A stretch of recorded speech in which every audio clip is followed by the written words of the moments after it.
Assalamualaikum warahmatullahi wabarakatuh. Perkenalkan, kami dari kelompok 10 yang beranggotakan 3 orang, yaitu saya sendiri dengan nama Tosi Bima, NIM 1010424313. Lalu ada teman saya. Saya Eka Lutfia Wardah dengan NIM 101042400021.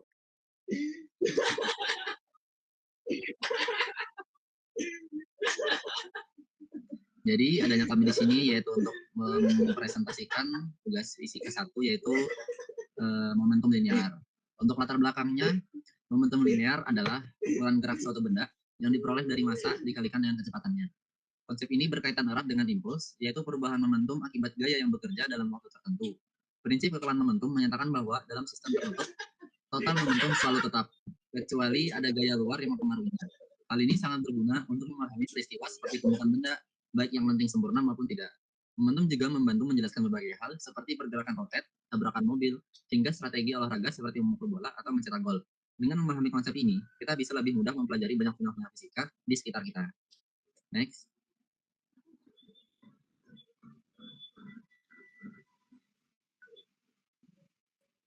Kemudian ada rumusan masalah.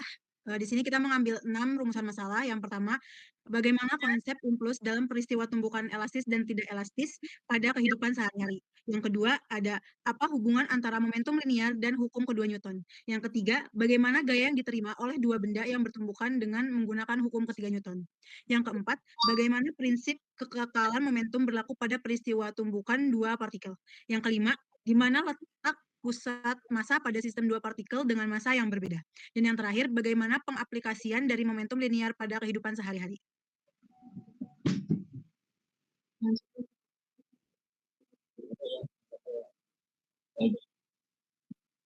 Nggak tahu, nggak ini apa gitu.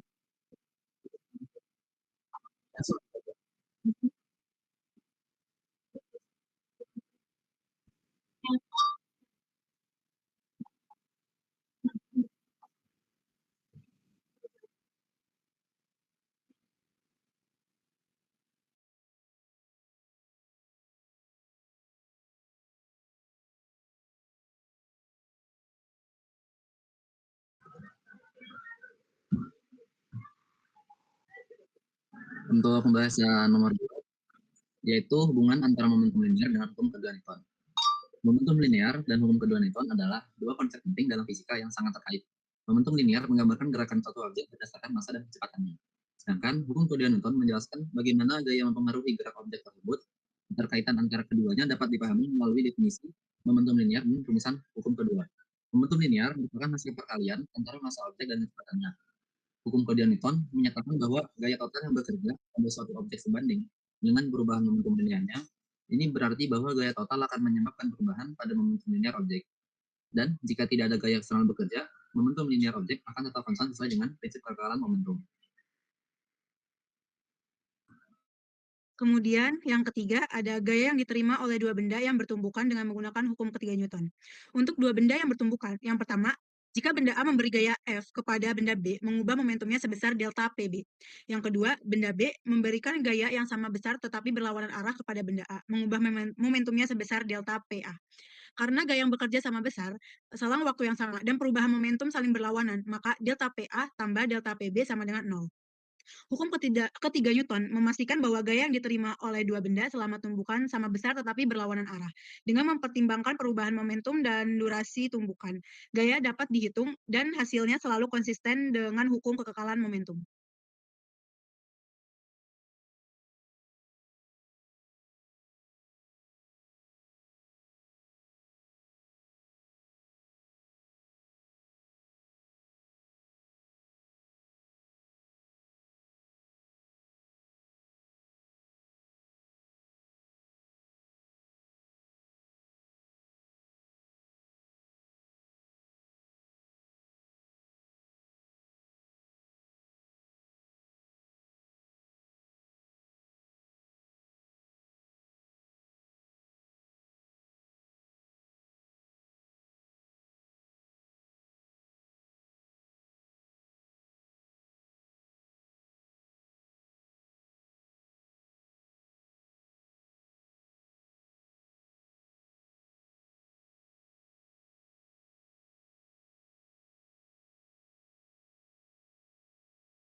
direkam.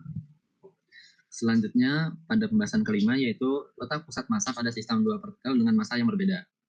Pusat massa adalah titik yang mewakili distribusi massa dalam suatu sistem partikel. Untuk sistem yang terdiri dari dua partikel dengan massa berbeda, posisi pusat massa dapat dihitung menggunakan rumus X cm sama dengan M1 dikali X1 ditambah M2 dikali X2 dibagi M1 ditambah M1, di mana M1 dan M2 adalah massa partikel serta X1 dan X2-nya adalah posisi di mana masing-masing partikel.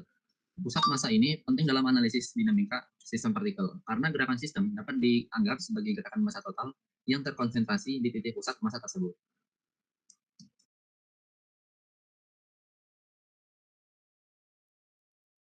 Kemudian yang keenam, aplikasi momentum linier pada kehidupan sehari-hari.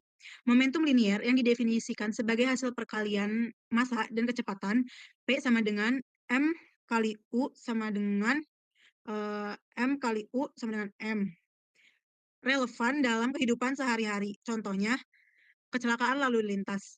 Mobil mengalami kerusakan lebih parah dibanding sepeda karena memiliki massa lebih besar, sehingga lebih sulit dihentikan. Yang kedua, sistem kereta apian. Kereta api membutuhkan gaya besar dan pengereman bertahap untuk mengurangi momentum dan menghindari kerusakan akibat gaya impuls besar.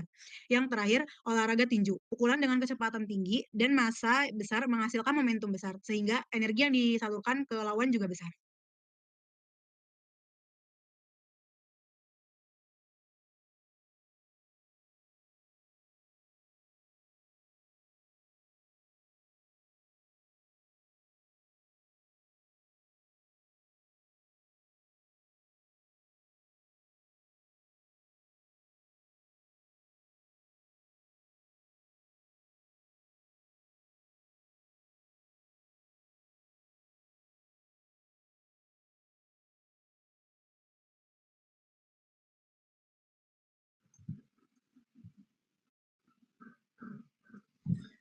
Oke, mungkin itu saja. Cukup presentasi dari kelompok 10. Banyak salah kata dari presentasi kami. Kami mohon maaf yang sebesar-besarnya.